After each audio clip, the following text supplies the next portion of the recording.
Ginamitan ko nga ba daw ng bleach or clear tone or yung 0.00 yung buhok ng ating client at kung paano daw na-achieve yung ganitong cherry red brown na hair color and the same time yung ganito ka-smooth, shiny, silky and straight hair. Kung nais mong malaman, lalo-lalo na yung nagtanong, yung mga nagtanong talaga, kung paano natin ito na-achieve, just please keep on watching. So bago nga ang lahat, ito yung before ng buhok ng ating client. Medyo mapapakamot ka ng ulo dito mga sis dahil grabe, sobrang kapal ng buhok niya talaga as in, pang dalawahan or tatlong tao yung magdadala ng buhok niya, eme.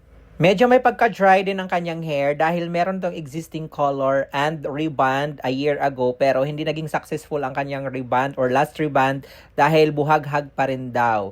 So this time ay hindi siya magpapareband. Ipapa-treatment niya ito. Itatry niya yung ating keratin optistry treatment and the same time gusto niya itong pakulayan ng cherry red brown na hindi i-bleach. So I'm thinking dito mga sis na kung kukulayan ko muna siya ay ma-fade out or mawawash ang kanyang hair color.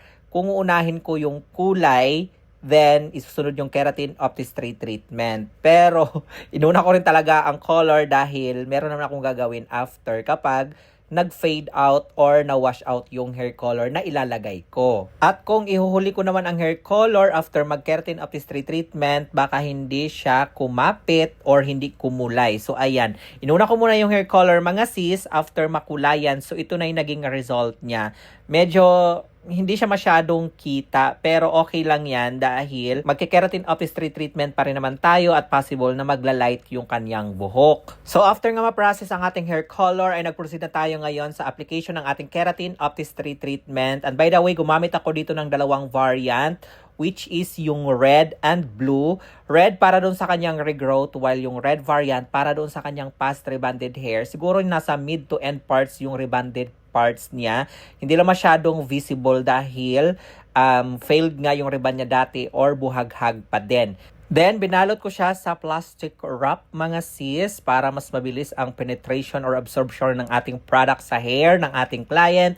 Binaba nito for about 3 hours sa kabinlanlawan. After mabanlawan, blow dry at ito na. Voila! Nag-light or naging blonde na nga yung buhok ng ating client. So, parang na siyang copper blonde dito. Pero that's okay dahil bahala na.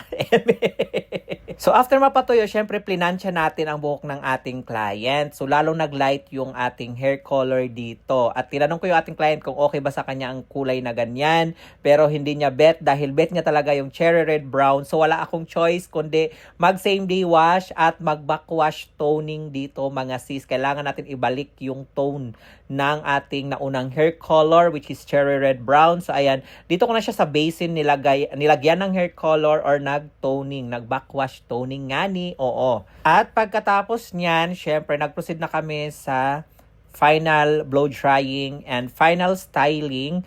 At para makita natin yung ating result, dito makikita na since nag-same day wash tayo, makikita na natin dito yung result sa ginawa nating keratin optistry treatment, kung na-straighten ba ang kanyang hair or hindi. At dito nga mga sis, habang pinapatuyo natin ang buhok ng ating client, hindi maiwasang kiligin ang ating client dahil hindi lang na-straighten ang kanyang hair, kundi na-achieve pa niya yung gusto niyang color. Sabi nga niya, way better pa nga daw itong ginawa namin na straightening compare sa kanyang past reband or dating reband na hindi man lang daw naunat.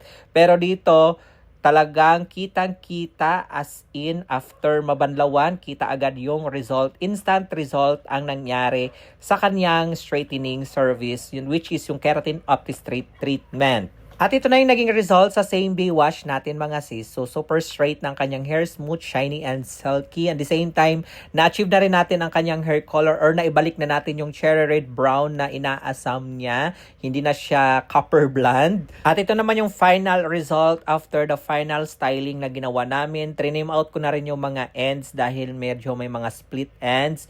O diba, grabe, hindi mo akalain na ma-achieve natin yung ganito ka-smooth, shiny, straight hair. Gamit lang ang keratin optistry treatment. Hindi po yan reband mga sis, bali treatment lang yan. At ito naman yung sinend the feedback and after wash result video ng buhok ng ating client. Super happy and satisfied dahil na-achieve niya yung gusto niyang ma-achieve sa kanyang buhok. At ito naman yung after wash result video ng buhok ni client after niya itong mabanlawan kinabukasan ulit. So still straight pa din siya, smooth, shiny, manageable. Medyo madilim lang yung video pero may picture dito mga sis na sinend sa atin. O diba, gandang-ganda ng kanyang hair. And that's it for today's video. Thank you for watching and please don't forget to like, share, and follow our page heading for more hair transformation. Bye-bye!